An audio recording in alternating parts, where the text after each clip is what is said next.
Assalamualaikum warahmatullahi wabarakatuh. Alhamdulillahirrahmanirrahim. Kali ini kita bertemu kembali di mata pelajaran IPA yang dimana pada pekan lalu Anda semuanya sudah melaksanakan PTS pekan tengah semester. Nah, pada pertemuan kita kali ini insya Allah kita akan sedikit membahas soal-soal PTS yang dirasa cukup sulit atau sedang tingkatannya ya. Nah, Ibu sudah merangkum beberapa soal yang akan kita bahas di pertemuan kita kali ini. Oke, langsung saja yang pertama. Nih, panjang sebatang kayu adalah 50 cm. Nah, berdasarkan pernyataan tersebut, panjang menyatakan A. besaran, satuan, nilai, besaran, dan nilai satuan. Oke, berarti ketika kita akan menjawab soal ini, kita harus tahu dulu nih, besaran itu apa ya? Nah, besaran itu adalah segala sesuatu yang dapat diukur dengan alat ukur dan nilainya itu dapat dinyatakan dengan angka dan diikuti oleh satuan. Itu adalah besaran. Yang dimana kalau kita lihat di sini ada panjang, ada 50 dan cm. Berarti kita dari situ sudah bisa menentukan, oh, panjang ini merupakan suatu besaran dan 50 ini merupakan nilai dari besaran dan cm ini merupakan satuan. Nah, ketika sudah kita menganalisis soalnya, nah kita baru bisa menentukan jawaban dari soalnya yang dimana panjang menyatakan suatu besaran. Jadi jawabannya adalah A. Oke, kita lanjut ke soal nomor 2. Bu guru menyuruh beberapa orang siswa untuk melakukan kegiatan pengukuran. Andi mengukur panjang papan tulis dengan menggunakan pensilnya. Ali mengukur panjang meja dengan penggaris. Budi dan Danu mengukur panjang ruang kelas dengan menggunakan rollmeter. Serta Rahmat mengukur panjang pintu dengan menggunakan jengkalnya. Yang menggunakan alat ukur tidak baku dalam kegiatan tersebut adalah, nah, ketika kita menemukan soal yang seperti ini, langkah pertama yang harus kita lakukan adalah kita analisis dulu nih. Kita rangkum dulu, Andi mengukur panjang papan tulis dengan pensilnya. Oh iya, kita harus tahu juga nih satuan baku dan satuan tidak baku itu seperti apa. Seperti yang sudah kita bahas bahwa satuan baku ini dia satuan yang terdefinisikan. Jadi satuan yang telah diakui oleh seluruh dunia. Di mana satuan tidak baku ini dia tidak diakui karena bisa menafsirkan hasil yang berbeda setiap orangnya. Seperti itu. Nah, contohnya nih, satuan tidak baku itu jengkal, depa, dan hasta. Oke, kalau dilihat dari soal, Andi mengukur panjang papan tulis dengan menggunakan pensilnya. Di mana pensil, pengukuran pensil, ketika kita mengukur benda menggunakan pensil, pasti hasil pengukuran setiap orang itu berbeda. Jadi pensil ini termasuk ke dalam tidak baku. Kemudian Ali mengukur panjang meja dengan penggaris. Jelas itu merupakan alat ukur baku ya. Kemudian Budi dan Danu mengukur panjang ruang kelas dengan menggunakan rollmeter, dan Rahmat mengukur panjang pintu dengan menggunakan jengkalnya. Jengkal, setiap jengkal orang itu berbeda-beda. Jelas berarti pengukuran dengan menggunakan jengkal ini termasuk ke dalam alat ukur tidak baku. Jadi jawaban dari soal ini adalah C. Andi dan Rahmat yang menggunakan alat ukur tidak baku berupa pensil dan jengkal. Oke, lanjut. Nah, soal selanjutnya ini adalah berikut ini yang merupakan kelompok besaran pokok adalah, nah, kita tahu bahwa besaran pokok ini ada 7 nih. Ini yang harus sudah di luar kepala kita. Selain dari ke-7 besaran ini, itu termasuk ke dalam besaran turunan. Oke, jadi yang termasuk dalam besaran pokok dan satuannya seperti yang terlihat, ini ada panjang, massa, waktu, suhu, kuat arus listrik, jumlah zat, dan intensitas cahaya. Nah, berarti kita telah nih PG atau pilihan dari A, B, C sampai D. Oke, pilihannya A, panjang, massa, energi. Nah, energi ini tidak termasuk ke dalam 7 besaran pokok, berarti di coret bukan jawabannya. Oke, lanjut ke poin B. Massa, waktu, kuat arus listrik, gaya. Gaya dan energi tidak termasuk besaran pokok. Oke, ini dicoret juga karena bukan jawabannya. Kemudian yang C, panjang, waktu, suhu, tekanan. Nah, tekanan juga bukan termasuk ke dalam selanjutnya poin D, sudah jelas pas ini jawabannya, masa, waktu, suhu, kuat arus listrik dan panjang yang termasuk ke dalam kelompok besaran pokok. Jadi jawaban dari soal ini adalah D. Oke. Lanjut. Nah, perhatikan tabel di bawah ini. Ada besaran satuan beserta alat ukurnya seperti yang tertera di layar ya. Dimana pertanyaannya adalah besaran pokok dengan satuan dan alat ukur yang tepat ditunjukkan oleh nomor. Nah, oke. Panjang satuannya meter, alat ukurnya mistar. Oke, betul. Massa satuannya gram. Massa itu satuan dalam SI-nya itu adalah kilogram dan alat ukurnya neraca itu. Oke, yang selanjutnya suhu satuannya Kelvin. Oke, alat ukurnya termometer. Oke. Kemudian waktu satuannya menit. Waktu itu satuan dalam SI itu dalam sekon atau detik dan alat ukurnya stopwatch. Jadi besaran pokok dengan satuan dan alat ukur yang tepat itu ditunjukkan oleh nomor 1 dan 3. Jadi jawabannya itu adalah B ya. Oke, lanjut. Pasangan yang benar antara besaran pokok serta satuannya dan besaran turunan serta satuannya dalam SI berturut-turut adalah, jadi ketika ada soal seperti ini yang ditanyakan adalah urutan. Yang pertama besaran pokok, selanjutnya besaran turunan. Jadi harus berurut, besaran pokok dulu baru besaran turunan. Nah, baru kita telah nih pilihan dari soal tersebut. Yang A, kecepatan, ini jelas bukan besaran pokok dan ini termasuk ke dalam besaran turunan, dan gaya termasuk dalam besaran turunan. Oke, sudah jelas itu bukan jawabannya.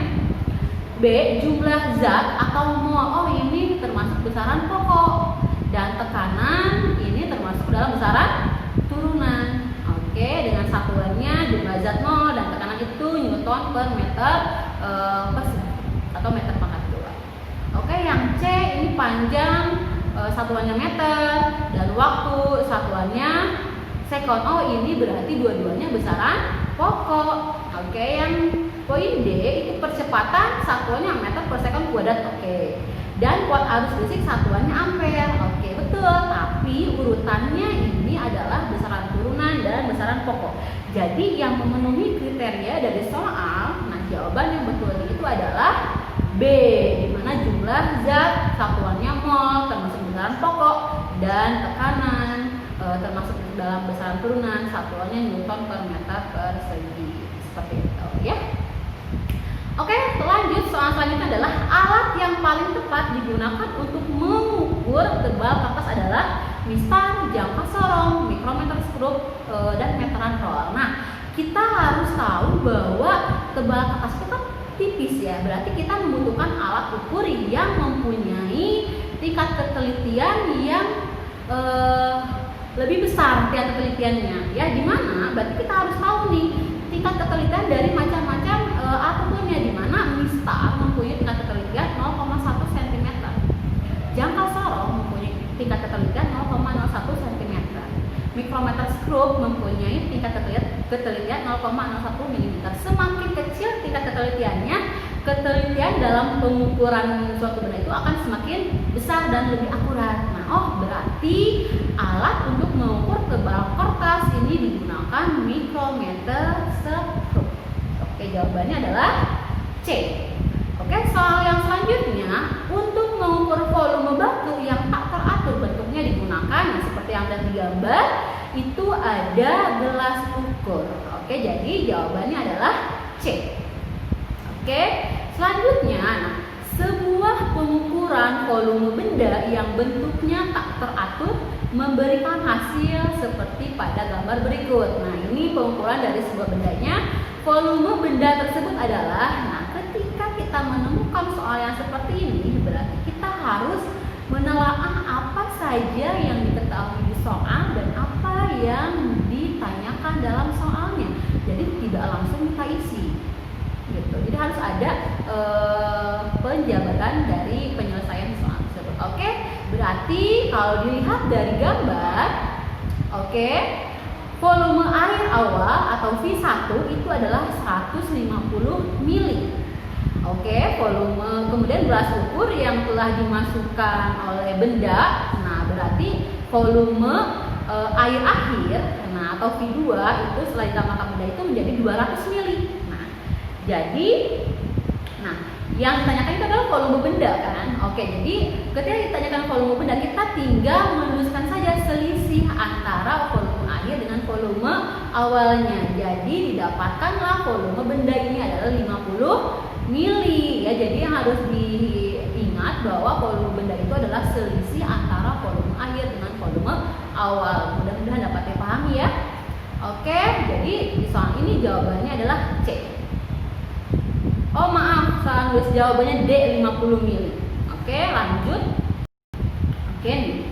Perhatikan beberapa kegiatan makhluk hidup berikut: bernafas, tumbuh, berpindah tempat, beradaptasi, berevolusi, berkembang biak. Nah, kegiatan yang menunjukkan ciri-ciri makhluk hidup ditunjukkan oleh nomor. Nah, kegiatannya ya.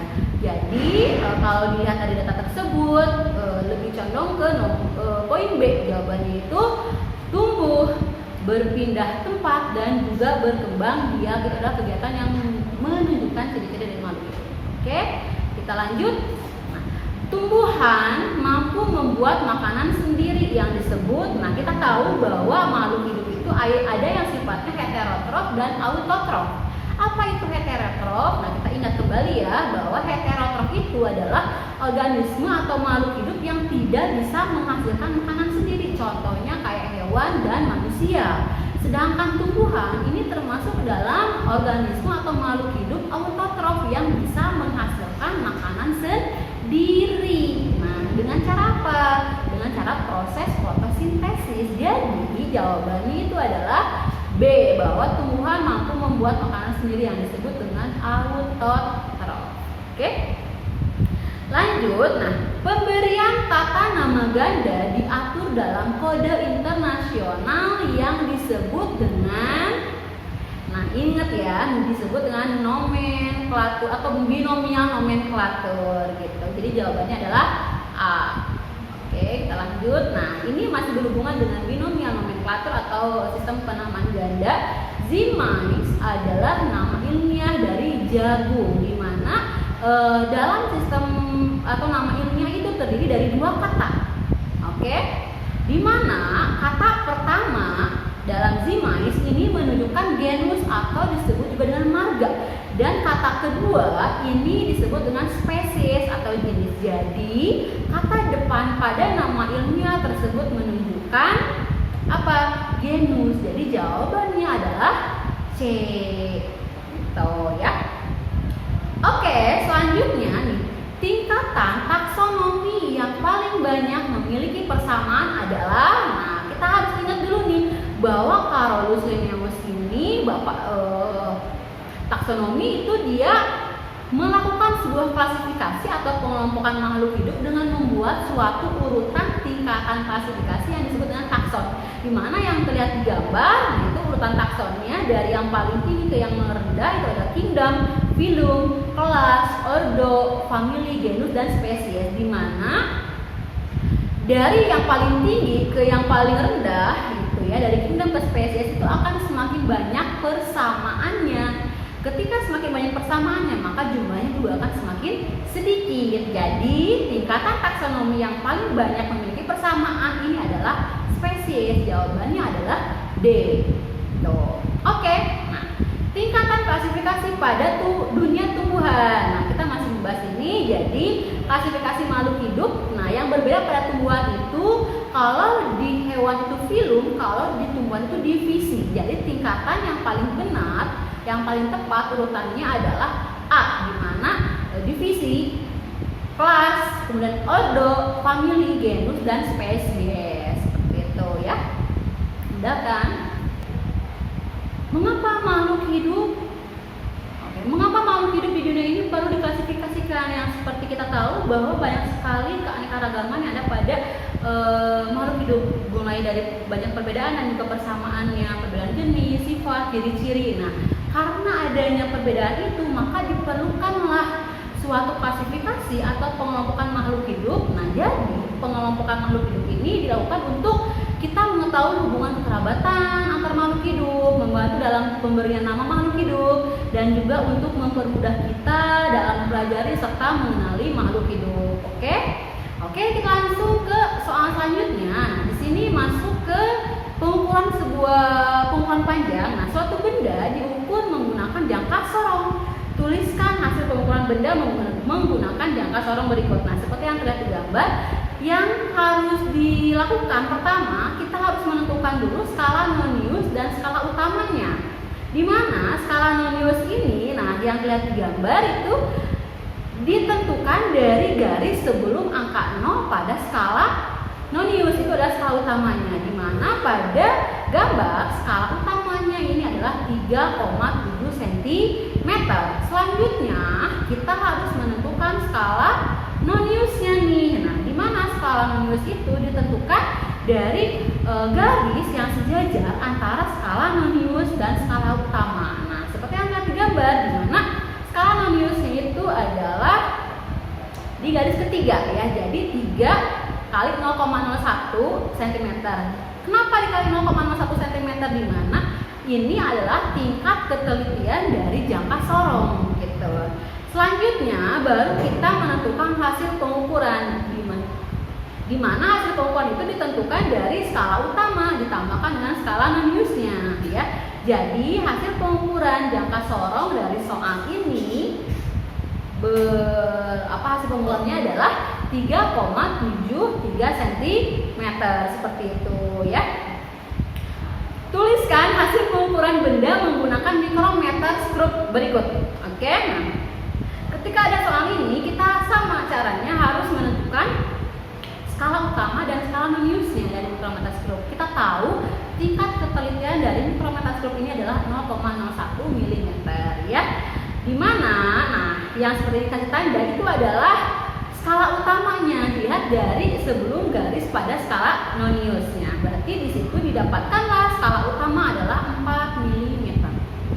Dan skala noniusnya diambil dari garis yang sejajar antara skala utama dan skala nonius itu di angka 30. Jadi hasil pengukurannya adalah seperti yang terlihat di gambar di layar 4,30 mm. Dan jangan lupa dikalikan dengan tingkat ketelitiannya. Oke. Nah, sekarang sebutkan dan jelaskan 7 ciri makhluk hidup. Nah, di mana ciri-ciri makhluk hidup ini ada bergerak, bernafas, tumbuh dan berkembang, peka terhadap rangsang, memerlukan makan, mengeluarkan zat sisa atau ekspresi dan berkembang. Ini adalah ciri-ciri dari makhluk hidup. Di mana kita bergerak, di mana dikatakan bergerak ketika kita berpindah tempat, bernafas, proses menghirup O2 oksigen dan mengeluarkan karbon dioksida, tumbuh dan berkembang, kemudian peka terhadap rangsang, di mana makhluk hidup ini dia mempunyai dia bisa menerima dan menanggapi sebuah rangsangan, bisa berupa cahaya, kemudian suhu dan sebagainya. Kemudian memerlukan makan, di mana jelas makhluk hidup ini memerlukan makan sebagai sumber energinya, gitu ya. Mengeluarkan zat sisa, di mana pada tubuh kita atau pada makhluk hidup ini dia ada zat sisa metabolisme yang memang harus dikeluarkan dari dalam tubuhnya. Nah, ini disebut dengan ekspresi dan berkembang biak.